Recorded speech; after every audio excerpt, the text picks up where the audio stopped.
ಕೊಡ್ತಾ ಇದ್ದಾರೆ ಅಂತಹ ಪೂಜ್ಯ ಗುರುಗಳಿಗೆ ಎಲ್ಲರ ಪರವಾಗಿ ಸಾಷ್ಟಾಂಗಪೂರ್ವಕವಾಗಿ ನಮಸ್ಕಾರಗಳನ್ನು ಮಾಡ್ತಾರೆ. ಇವತ್ತಿನಿಂದ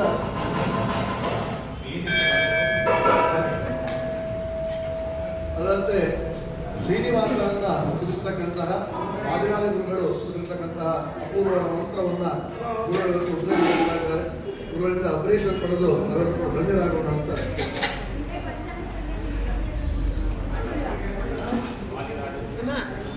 ಪ್ರಾರ್ಥನೆ ಮಾಡ್ತಾರೆ. ಆದಿರಾಜ ಗುರುಗಳೇ ನಮಗೆ ಮಾರ್ಗದರ್ಶನ ಅವರೇ ಕೊಟ್ಟಿರೋ ಮಂತ್ರ ಇದು. ಹಾಗಾಗಿ ಅವರ ನಾಮ ಸ್ಮರಣೆ ಮಾಡಿಕೊಳ್ಳುತ್ತಾ ಆದಿರಾಜ ಗುರುವಂತರ್ಗತ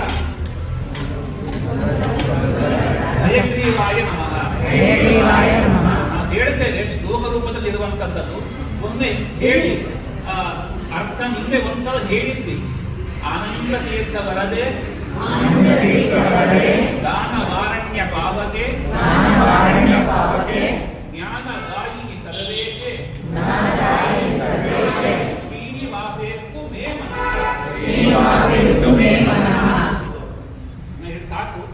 ಆನಂದ ತೀರ್ಥ ವರದೆ ಇದನ್ನ ನಾವು ನಿನ್ನೆ ಒಂದು ಅರ್ಥ ಹೇಳಿದ್ವಿಲ್ಲ ಅಂತಲ್ಲ, ಅದು ಮತ್ತೆ ಮತ್ತೆ ಮತ್ತೆ ಬಿಡಿಸಿ ಹೇಳಿದರೆ ಅದಕ್ಕೆ ಸಾವಿರ ಅರ್ಥ ಕಾಣಲಿಕ್ಕೆ ಸಾಧ್ಯ ಉಂಟು. ಆನಂದ ಅನ್ನೋದು ಭಗವಂತನ ಹೆಸರು. ಯಾಕೆ ಆನಂದ ಕೊಡುವ ರೂಪ. ಹಾಗಾಗಿ ಆನಂದ ತೀರ್ಥ ವರದೆ. ತೀರ್ಥ ಅಂದ್ರೆ ಶಾಸ್ತ್ರ ಅಂತನೂ ಅರ್ಥ ಇದೆ. ನಮ್ಮನ್ನು ಉದ್ಧಾರ ಮಾಡುವ, ಪವಿತ್ರ ಮಾಡುವಂಥದ್ದು.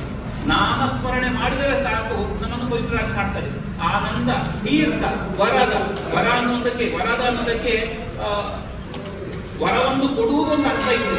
ಜೊತೆಗೆ ಮತ್ತೊಬ್ಬರ ವರವನ್ನ, ಯಾರು ದುಷ್ಟರಿದ್ದಾರೆ ಅವರು ಪಡೆದಂತ ವರವನ್ನ ನಾಶ ಮಾಡುವುದು. ಆನಂದ ತೀರ್ಥ ವರದೆ ಒಂದೇ ಪದ ಮಾಡಿದರೆ ನಮಗೆ ಒಂದು ಅರ್ಥ. ಮಧ್ವಾಚಾರ್ಯರಿಗೆ ಅನುಗ್ರಹಿಸಿದರು ಅಂತ. ಆದರೆ ಮಧ್ವಾಚಾರ್ಯ ತಿರುಪತಿ ಹೋಗಿದ್ದಾರೆ ಅಂತ ಅವ್ರ ಚರಿತ್ರೆಗೆಲ್ಲೂ ಕಾಣುವುದಿಲ್ಲ. ಆದರೆ ಈ ವಿಶೇಷಾಟದ ಮತ್ತೊಂದು ದೊಡ್ಡ ವಿಚಾರ ಮಾಡುವಾಗ ವಾಯುವಿಗೆ ವಿಶೇಷನಿಗೆ ಶಿಂಕಾಟ ನಡೆದಿತ್ತಂತೆ. ನಾವು ವೆಂಕಟೇಶ್ವರ ಮಹಾತ್ಮ ಕೇಳ್ತೇವೆ ವಿಚಾರ ಇದು. ಆವಾಗ ವಾಯುದೇವರ ಶಕ್ತಿ. ಹಾಗಾಗಿ ಆನಂದ ತೀರ್ಥನೇ ಬೇರೆಯಲ್ಲ, ವಾಯುದೇವರು ಬೇರೆಯಲ್ಲ, ಅವರಿಗೆ ಅನುಗ್ರಹಿಸಿದ್ದು ಆನಂದ ತೀರ್ಥ ವರದೆ. ನಾವು ಕೊನೆಯಲ್ಲಿ ಬಾಲಸೂತ್ರ ಕೊನೆಯಲ್ಲಿ ಆನಂದ ವರದ ಅಂತ ಸ್ವತಃ ಶ್ರೀಮದ್ ಆಚಾರ್ಯ ಹೇಳುವುದು ಬಾಲಸೂತ್ರದಲ್ಲಿ ಇದ್ದೇ ಇದೆ. ಹಾಗಾಗಿ ಆನಂದ ತೀರ್ಥ ವರದೆ ಅಂದರೆ ನಮಗೆ ವೇದವ್ಯಾಸರು ಆಗ್ತಾರೆ. ಕೃಷ್ಣ ಬೇರೆ ಅಲ್ಲ, ವೇದವ್ಯಾಸರು ಬೇರೆ ಅಲ್ಲ, ಕೃಷ್ಣ ಬೇರೆ ಅಲ್ಲ, ಶ್ರೀನಿವಾಸ ಬೇರೆ ಅಲ್ಲ. ಹಾಗಾಗಿ ನಮಗೇನು ಬೇಕು? ಸಂಪತ್ತಿನ ಸಮಸ್ಯೆ ಇದ್ದರೆ, ಯಾವುದೋ ದುಡ್ಡು ಬರ್ಲಿಕ್ಕಿದೆ, ಸಮಸ್ಯೆ ಆಗಿದೆ, ಬರ್ತಾ ಇಲ್ಲ, ತಡೆ ಇದೆ, ಅಂತಹ ಸಂದರ್ಭ ಇದ್ದರೆ ಈ ಒಂದು ಸ್ತೋತ್ರವನ್ನು ಪಾರಾಯಣ ಮಾಡುವುದರಿಂದ ಶ್ರೀನಿವಾಸ ಅನುಗ್ರಹದಿಂದ ನಮಗೆ ಬರಬೇಕಾದ ಸಂಪತ್ತು ಬರುತ್ತದೆ. ನಮಗೆ ಆ ಸಂಪತ್ತು ಆಯಿತು, ವಯಸ್ಸಾಗಿದೆ, ಜೀವನದಲ್ಲಿ ಎಲ್ಲ ನೋಡಿ ಆಗಿದೆ, ಇನ್ನು ಜ್ಞಾನ ಸಂಪತ್ತು ಬೇಕಾಗಿದೆ. ಜ್ಞಾನ ಸಂಪತ್ತು ಬೇಕೋ ಆ ರೀತಿಯಾಗಿ ಚಿಂತನೆ ಮಾಡೋಣ. ಜ್ಞಾನವನ್ನು ಕೊಡುವ ರೂಪ ಅದು ವೇದವ್ಯಾಸ ರೂಪಗಳ ಮೂಲಕದಿಂದ ಅಷ್ಟಾದಶ ಪುರಾಣಗಳು ಕೊಟ್ಟಿರುವಂಥದ್ದು, ಭಾಗವತಾದಿ ಎಲ್ಲ ಅನುಗ್ರಹ ಮಾಡಿರುವ ರೂಪ. ಹಾಗಾಗಿ ಭಗವಂತ ಆನಂದ ತೀರ್ಥ ಬರದೆ ಮತ್ತೆ ಮತ್ತೆ ಮತ್ತೆ ಮುಳುಗಬೇಕು. ಆನಂದ ಅದು ಮತ್ತೆ ದುಃಖದ ಲೇಪ ಇಲ್ಲದೆ ನಾವು ಆನಂದಿಸುವಂತಹ ಅಂತಹ ಪವಿತ್ರರನ್ನಾಗಿ ನಾವು ಮಾಡುವ ಮೂಲಕ ಅನುಗ್ರಹ ಮಾಡು ಸ್ವಾಮಿ. ಆನಂದ ತೀರ್ಥ ಬರದೆ ದಾನವಾರಣ್ಯ ಪಾವಕೆ. ಸಂಸಾರ ಕಿಕ್ಕಾಟಗಳು ಎಲ್ಲರಿಗೂ ಇರುತ್ತದೆ. ನಮ್ಮವರೇ ಜೊತೆಗಿರುವವರೇ ನಮಗೆ ಅಡ್ಡಗಾಲು ಹಾಕ್ತಾ ಇರುತ್ತಾರೆ. ದೇವರಲ್ಲಿ ಪ್ರಾರ್ಥನೆ ಮಾಡೋಣ, ಅವರ ಮನಸ್ಸು ಬದಲಾಗಲಿ. ಅವರಿಗೆ ಏಟು ಬೀಳಬೇಕು, ಅವರು ಹಾಳಾಗಬೇಕು, ಈ ರೀತಿ ಪ್ರಾರ್ಥನೆ ಅಲ್ಲ. ಅವರವರ ಪ್ರಾರಬ್ಧ ಅವರನ್ನು ಒದಗಿಸ್ತಾರೆ. ಆದರೆ ಅವರಿಗೆ ನಮ್ಮ ಸಾಧನ ಮಾರ್ಗದಲ್ಲಿ ಮನೆಯಲ್ಲಿ ಸಂಧ್ಯಾವನಲ್ಲಿ ಕೂತ್ಕೊಳ್ಳಬೇಕು ಅಥವಾ ಪೂಜೆ ಮಾಡಬೇಕು, ಅಕ್ಕಪಕ್ಕದಲ್ಲಿ ಗಲಾಟೆ ನಡೀತದೆ. ಹೇಳಲಿಕ್ಕೆ ನಮ್ಮ ಸಾಮರ್ಥ್ಯ ಇಲ್ಲ. ಅವರು ಅತಿ ಭೂಮಿನವರಾಗಿರ್ತಾರೆ, ಅತಿ ಜಾತಿಯವರಾಗಿರ್ತಾರೆ. ಇದೆಲ್ಲ ಸಮಸ್ಯೆಗಳು ನಮಗೆ ಬರುವಂತದ್ದು. ಇಂತಹ ಯಾವ ಸಮಸ್ಯೆ ಇದ್ದರೂ ಕೂಡ ದಾನವಾರಣ್ಯ ಮಾವಕ್ಕೆ. ದಾನವ ಅಂದ್ರೆ ರೂಪ ಮನುಷ್ಯರೇ ಇರ್ತದೆ. ಯಾಕಂದರೆ ಭೀಮಸೇನ ದೇವರು ಏಕಚಕ್ರ ನಗರದಲ್ಲಿ ಹಿಡಿಂಬನನ್ನು ಕೊಂದ ಮೇಲೆ ಬಕಾಸುರನ ಕೊಂದ ಮೇಲೆ ಅವನ ಅನುಚರರೆಲ್ಲರೂ ಕೂಡ ಮನುಷ್ಯರ ನಡುವೆ ಬಂದ್ಬಿಟ್ರಂತೆ. ಆವಾಗ ಮನುಷ್ಯರಂತೆ ಬಾಳ್ತಾ ಇದ್ದಾರೆ, ರಕ್ಕಸರು ಕೂಡ ಮನುಷ್ಯರಂತೆ ಬಾಳ್ತಾ ಇದ್ದಾರೆ, ಒಟ್ಟಿಗೆ ಇದ್ದಾರೆ. ಗೊತ್ತಾಗುವುದಿಲ್ಲ ಇವರ ಮನುಷ್ಯರು, ಇವರ ರಕ್ಕಸರು ಯಾವುದು ಗೊತ್ತಾಗುವುದಿಲ್ಲ. ಹಾಗಾಗಿ ಯಾವ ರೂಪದಿಂದ ನಮಗೆ ಕಡೆ ಬರ್ತಾ ಇದೆಯೋ ಗೊತ್ತಿಲ್ಲ. ವ್ಯಕ್ತಿ ಕಾಣುವ ನಮಗೆ ಇವರೇ, ಅದಕ್ಕೆ ಸಂಬಂಧ. ನಾವು ವ್ಯಕ್ತಿ ದ್ವೇಷ ಮಾಡುತ್ತೇವೆ, ವ್ಯಕ್ತಿ ದ್ವೇಷ ಮಾಡುವ ಅವಶ್ಯಕತೆ ಇಲ್ಲ.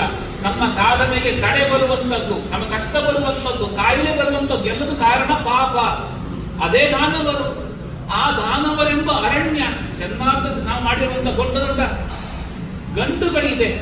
ಈ ಗಂಟುಗಳು ಕಳೆದು ಹೋಗಬೇಕು. ಸಾಧನ ಮಾರ್ಗದಲ್ಲಿ ಖುಷಿ ಬೇಕು. ಆನಂದ ತೀರ್ಥವರದೆ ಪ್ರಾರ್ಥನೆ ಮಾಡಿದ್ದೆ, ಆನಂದ ಬೇಕು. ಸಾಧನ ಮಾರ್ಗದಲ್ಲಿ ಸಂಕಲ್ಪ ಮಾಡ್ತೇವೆ, ಜಪ ಮಾಡಬೇಕು ಅಂತ ಕೂತ್ಕೊಂಡ್ವಿ, ಫೋನ್ ಇದ್ದಾಗಲೇ ಶುರುವಾಯಿತು. ಇಲ್ಲ ಸೈಲೆಂಟ್ ಇಟ್ಟರೆ ಮತ್ತು ಬೈತಾರೆ, ಈಗ ಇಷ್ಟೆಲ್ಲ ಫೋನ್ ಮಾಡಿದ್ರೆ ತೆಗಿಲಿಕ್ಕಾಗೋದಿಲ್ಲ, ನಿಮ್ಗೆ ಕೊಬ್ಬು ಬಂದಿದೆ ಅಂತ. ಈ ಮಾತು ಕೇಳದೆ ಮಾಡುವ ಜಪ ಮನಸ್ಸಿಟ್ಟು ಮಾಡಬೇಕು. ದೇವರ ಪ್ರೀತಿ ಅನುಗ್ರಹ ನಮಗೆ ಸಿಗಬೇಕು. ಆ ರೀತಿ ಆಗಬೇಕು. ದಾನವಾರಣ್ಯ ಭಾವಕ್ಕೆ ಜ್ಞಾನದಾಯಿನಿ, ಜ್ಞಾನ ಕೊಡುವುದು. ಹೇಳ್ತೇವೆ, ನಾಮ ಉಚ್ಚಾರ ಮಾಡುವಾಗ ಆ ನಾಮದ ಅರ್ಥವನ್ನು ತಿಳಿದು, ಯಾರು ಕೊಡುವುದು? ಯಾರು? ನೀನೇ ಕೊಡಬೇಕು ಸ್ವಾಮಿ. ರಾಮ ಕೃಷ್ಣ ಗೋವಿಂದ ಅಥವಾ ಯಾವ ಸ್ತೋತ್ರ ಹೇಳ್ತೇವೆ, ಏನ್ ಮಾಡಿದ್ರು ಮನಸ್ಸು ನಿಲ್ಲುವುದಿಲ್ಲ, ಎಲ್ಲೋ ಓಡ್ತಾ ಇರ್ತದೆ. ಏನೋ ಕಷ್ಟಪಟ್ಟು ಹಿಡ್ಕೊಂಡು ಕೂತ್ಕೊಂಡ್ವಿ, ಆದರೂ ಅರ್ಥ ಬರ್ತಾ ಇಲ್ಲ, ಬರೀ ರಾಗದ ಕಡೆ ಗಮನ ಹೋಗ್ತಾ ಇದೆ. ಅವರು ಹೇಳಿದ ರಾಗ ಚೆನ್ನಾಗಿತ್ತು, ಇಲ್ಲ ಮೊನ್ನೆ ಆಟಿನವ್ರು ಬಂದು ಹೇಳಿದ್ರಲ್ಲ ಚೆನ್ನಾಗೇ ಇರಲಿಲ್ಲ, ಹೇಳುವಾಗ ನಮ್ಮ ಮನಸ್ಸಿಗೆ ಅದು ಬರ್ತದೆ. ಅವ್ರ ಬಗ್ಗೆ ಇವ್ರ ಬಗ್ಗೆ ಇದಲ್ಲ. ಜ್ಞಾನದಾಯಿನಿ ಸರಿಯಾದ ಸಮ್ಯಕ್ ಜ್ಞಾನವನ್ನು ಕೊಟ್ಟು ನಮ್ಮನ್ನ ಉದ್ಧಾರ ಮಾಡಬೇಕು. ನೀನೆ ಯಾಕೆ ನಿನ್ನದೇ ಕೇಳುವುದು? ಯಾಕೆ? ಸರ್ವೇಶ ಎಲ್ಲಾ ದೇವತೆಗಳು ನಿನ್ನ ಅಧೀನ, ಎಲ್ಲ ಜ್ಞಾನವೂ ನಿನ್ನ ಅಧೀನ, ಎಲ್ಲ ಸಂಪತ್ತು ನಿನ್ನದೇ ಅಧೀನ. ನೆಮ್ಮದಿ ಬೇಕು, ನಿನ್ನ ಅನುಗ್ರಹ ಬೇಕು. ಸರ್ವೇಶೇ ಶ್ರೀನಿವಾಸ, ಅದು ನಮ್ಗೆ ಅರ್ಥ ಆಗ್ತದೆ. ಶ್ರೀನಿವಾಸ ಸಂಪತ್ತಿನ, ಜ್ಞಾನದ ಎಲ್ಲವೂ, ಮುಖದಲ್ಲಿ ಕಾಂತಿ, ವರ್ಚಸ್ಸು ಎಲ್ಲ ಬರಬೇಕು. ಶ್ರೀ ಅಂತಾನೆ ಇರುವಂಥದ್ದು, ಅದರ ನಿವಾಸ ನೀನು. ಕೇಳು ಬೇರೆ ಏನಲ್ಲ, ನನ್ನ ಮನಸ್ಸು ನಿನ್ನಲ್ಲಿ ಇಲ್ಲಿ. ಯಾಕೆ? ಮನಸ್ಸು ದೇವರಲ್ಲಿ ನಿಂತರೆ ಎಲ್ಲವೂ ಬರ್ತದೆ. ಅದು ಬೇಕು, ಇದು ಕೇಳಲಿಕ್ಕೆ ಮನಸ್ಸು ಬರುವುದಿಲ್ಲ. ಪ್ರಹ್ಲಾದರಾಜರು ತೋರಿಸಿಕೊಟ್ಟಿದ್ದಾರೆ ಇದನ್ನ. ನರಸಿಂಹದೇವರು ವರ ಕೇಳು ಕೇಳಿದಾಗ, ನಂಗೇನು ವರ ಬೇಡ, ಇಲ್ಲ ಏನಾದ್ರೂ ಕೇಳಬೇಕು ಸ್ವಾಮಿ, ನೀನು ವರ ಕೊಡುವುದಾದರೆ. ಯಾಕೆ? ದೊಡ್ಡವರು ಕೇಳಿದಾಗ ಇಲ್ಲ ಅಂತ ಹೇಳಬಾರ್ದಂತೆ, ಆಗುದಿಲ್ಲ ಅಂತ ಹೇಳಬಾರ್ದಂತೆ. ಆಯ್ತು ಸ್ವಾಮಿ, ವರ ಕೊಡ್ತೀಯಾ? ಏನು? ನಿನ್ನಲ್ಲಿ ವರವನ್ನ ಬೇಡಬೇಕು ಮನಸ್ಸು ಬರದಂತ ವರ ಕೊಡು. ಕಾಮನೆ ಹುಟ್ಟದಂತಹ ವರ ನೀನು ಕೊಡುವಂತ ಪ್ರಹ್ಲಾದರಾಜರು ಪ್ರಾರ್ಥನೆ ಮಾಡಿದ್ರು. ನಾವಷ್ಟು ದೊಡ್ಡವರು ಖಂಡಿತ ಅಲ್ಲ, ನಮ್ಮ ಸಂಸಾರ ಜಂಟಾಟಿಯಲ್ಲಿ ಇದ್ದು, ಹಾಗಾಗಿ ಈ ಒಂದು ಸಮಸ್ಯೆ ಪರಿಹಾರ ಆದ್ರೆ ಸಾಕು, ನಾವು ಆರಾಮಾಗಿ ಕೂತ್ಕೊಂಡು ನಮ್ಮಷ್ಟಕ್ಕೆ ನಾವು ಮಾಡ್ಕೊಳ್ತೇವೆ ಅನ್ನುವುದೇ. ಪಟ್ಟಿ ಜಾಸ್ತಿ ಆಗ್ತದೆ ಹೋಗ್ತದೆ ಬಿಟ್ರೆ ಯಾವತ್ತು ಮುಗೀತು ಅನ್ನೋದಿಲ್ಲ. ಹಾಗಾಗಿ ದೇವರ ಸರ್ವೇಶ ನೀನು, ನಿನ್ನಲ್ಲಿ ನನ್ನ ಮನಸ್ಸು ನಿಲ್ಲಬೇಕು. ಕೊನೆಯ ಪಕ್ಷ ದೇವರ ಜಗದಲ್ಲಿ ಕುಳಿತಾಗ, ಪಾರಾಯಣಕ್ಕೆ ಕುಳಿತಾಗ, ಜಪವನ್ನು ಮಾಡಿ ಸಂಕಲ್ಪ ಮಾಡಿ ಕುಳಿತಾಗ ಆದರೂ ಕೂಡ ನನ್ನ ಮನಸ್ಸು ನಿನ್ನಲ್ಲಿ ನಿಲ್ಲುವಂತಾಗಲಿ ಎನ್ನುವ ಪ್ರಾರ್ಥನೆ ನಾವು ಮಾಡೋಣ. ವಾದಿರಾಜ ಗುರುಗಳ ಅನುಗ್ರಹ ನಮ್ಮ ಮೇಲಿರಲಿ. ಅವರು ಕೊಟ್ಟಿರುವ ದಿವ್ಯ ಮಂತ್ರ ಇದು. ಇದು ವಿಶೇಷವಾಗಿ ಶ್ರೀನಿವಾಸ ನಮ್ಮ ಮನೆ ದೇವರಾದರೆ ಎಲ್ಲರಿಗೂ ಶ್ರೀನಿವಾಸ ಬೇಕಲ್ವ. ಸಂಪತ್ತು ಕಾಣುವುದೇ ಹಾಗೆ, ದುಡ್ಡು ಶ್ರೀನಿವಾಸನ ಅನುಗ್ರಹದಿಂದ ದುಡ್ಡು ಚೆನ್ನಾಗಿ ಬರ್ತದೆ ಅಂತ ಬೇಕು ನಮಗೆ. ಹಾಗಾಗಿ ಅವನ ಅನುಗ್ರಹ ಯಾರಿಗೆ ಇಚ್ಛೆ ಇದೆ ನಾವೆಲ್ಲ ಪ್ರಾರ್ಥನೆ ಮಾಡಬಹುದು. ಇದು ಕೇವಲ ಶ್ರೀನಿವಾಸನ ಎದುರಲ್ಲಿ ಮಾಡಬೇಕು ಅಂತಿಲ್ಲ. ಇಲ್ಲಿ ಕೃಷ್ಣನ ಎದುರು ನಿಂತ್ಕೊಂಡು ಪ್ರಾರ್ಥನೆ ಮಾಡಬಹುದು. ಶ್ರೀನಿವಾಸ ಬೇರೆ ಅಲ್ಲ, ಕೃಷ್ಣ ಬೇರೆ ಅಲ್ಲ, ರಾಮ ಬೇರೆ ಅಲ್ಲ. ದೇವರ ಯಾವ ರೂಪದ ಎದುರಲ್ಲಿ ನಿಂತುಕೊಂಡು ಕೂಡ ಆನಂದ ತೀರ್ಥವರದೆ ದಾನವಾರಣ್ಯ ಭಾವಕ್ಕೆ ಜ್ಞಾನದಾಯಿನಿ ಸರ್ವೇಶೆ ಶ್ರೀನಿವಾಸೇಸ್ತು ನೇಮನಃ. ಶ್ರೀನಿವಾಸ ಶ್ರೀನಿವಾಸ ಲಕ್ಷ್ಮಿಯ ಸನಿಹನ. ರಾಮ ಯಾವತ್ತೂ ಕೂಡ ದೇವರನ್ನು ಬಿಟ್ಟಿಲ್ಲ. ಯಾವುದೇ ರೂಪವಾಗಲಿ, ನರಸಿಂಹವಾಗಲಿ, ಅದು ವರಾಗಲಿ, ಯಾವುದೇ ರೂಪ ಚಿಂತನೆ ಮಾಡಿದರೂ ತೊಂದರೆ ಇಲ್ಲ. ಆ ರೂಪದಲ್ಲಿ ನಮಗೆ ಅನುಗ್ರಹ ಈ ಒಂದು ಮಂತ್ರದಿಂದ. ವಾದಿರಾಜರು ತೀರ್ಥ ಪ್ರಬಂಧ ರಚನೆ ಮಾಡಿದ್ದು ಒಂದೊಂದು ಕ್ಷೇತ್ರಕ್ಕೆ ಹೋಗಿ ನಾವು ಹೇಗೆ ಪ್ರಾರ್ಥನೆ ಮಾಡಬೇಕು ಎನ್ನುವ ದೃಷ್ಟಿಯಿಂದ ಬಹಳ ಪರಮಾದ್ಭುತವಾದ ಈ ಮಂತ್ರವನ್ನ ಕೊಟ್ಟಿದ್ದಾರೆ. ಇದು ನಮಗಿಷ್ಟ, ನಾವು ಹೇಳ್ತಾ ಇದ್ದೇವೆ ಹೀಗಿಲ್ಲ. ಇದು ಸಾಧಕ ವರ್ಗದಲ್ಲಿ ಈ ಮಂತ್ರ ವಿಶೇಷವಾಗಿದೆ. ಅದರಲ್ಲೂ ತಿರುಪತಿಗೆ ಹೋಗುವಾಗ ತಿರುಗಿ ಬರುವಾಗ ದೇವರ ಪ್ರಾರ್ಥನೆ ಮಾಡುವಂಥದ್ದು. ಸಂಧಾನಕ್ಕೆ ಹೋಗ್ತೇವೆ, ನಮ್ಮ ಸಮಸ್ಯೆ ಇದು. ದೇವರ ದೊಡ್ಡ ದೇವಸ್ಥಾನಕ್ಕೆ ಹೋದಾಗ ಮೊದಲಿಗೆ ಅಲಂಕಾರ ಕಾಣ್ತದೆ. ಶ್ರೀನಿವಾಸ ಇವತ್ತು ಇಂತಿಂತ ಆಭರಣ ಹಾಕೊಂಡಿದ್ದಾನೆ, ಇದೇ ಕಾಣ್ತದೆ ಅಂದ್ರೆ ಶ್ರೀನಿವಾಸನ ರೂಪ ಕಾಣುವುದಿಲ್ಲ. ಪಚ್ಚೆ ಮತ್ತೊಂದು ಎಷ್ಟು ಚೆನ್ನಾಗಿದೆ, ಎಷ್ಟು ಚೆನ್ನಾಗಿದೆ, ಈ ಡಿಸೈನ್ ಚೆನ್ನಾಗಿತ್ತು.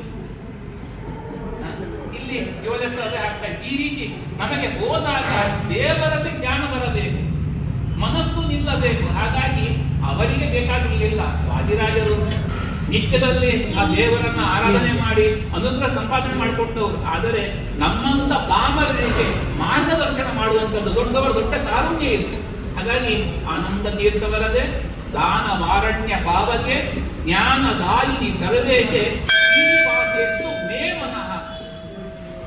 ಬಹಳ ಸುಲಭ ಇದೆ, ಬಾಯಿಗೆ ಬೇಗ ಬರ್ತದೆ.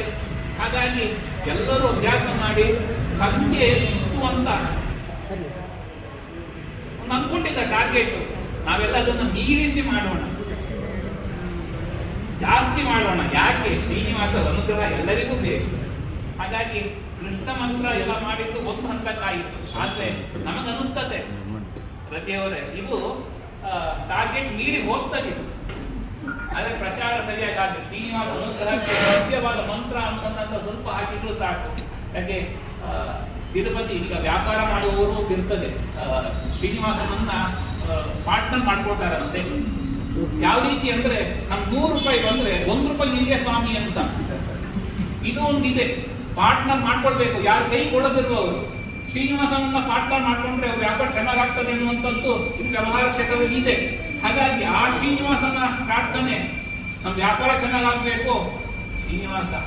ಹೀಗೆ ನಮ್ಮ ಎಲ್ಲ ಬೇಗುಗಳನ್ನು ಪೂರೈಸುವ ಶ್ರೀನಿವಾಸನ ದಿವ್ಯ ಚಿಂತನೆಯನ್ನ ವಾದಿರಾಜರು ಕೊಟ್ಟಿದ್ದಾರೆ. ಇದರಲ್ಲಿ ಈ ಕಾರ್ತಿಕ ಮಾಸ ನಮಗೆ ಜ್ಞಾನವನ್ನು ಕೊಡಬೇಕು. ನಮ್ಮ ಅಂಧಕಾರ ಜ್ಞಾನ ಗೆಲುವು, ಅಜ್ಞಾನ ಎಂಬುವ ಅಂಧಕಾರ ದೂರವಾಗಬೇಕು. ಆ ದೃಷ್ಟಿಯಿಂದ ಶ್ರೀನಿವಾಸ ನಮಗೆಲ್ಲ ಅನುಗ್ರಹಿಸಬೇಕು. ಆ ಶ್ರೀನಿವಾಸ ಅಭಿನ್ನನಾದ ರಾಮ ದಾಮೋದರ ರಾಮಚಂದ್ರರ ಅನುಗ್ರಹ ನಿಮಗೆಲ್ಲ ಆಗಲಿ. ಶ್ರದ್ಧೆಯಿಂದ ಮಾಡಿ, ನೀವು ಮಾಡು ಮನಸ್ಸಿಟ್ಟು ಮಾಡಿಸಿಕೊಂಡು ಅವನೇ ಅನುಗ್ರಹಿಸಲಿ. ಎಲ್ಲರಿಗೂ ಮಂಗಳವಾಗಲಿ. ಶ್ರೀ ಕೃಷ್ಣ.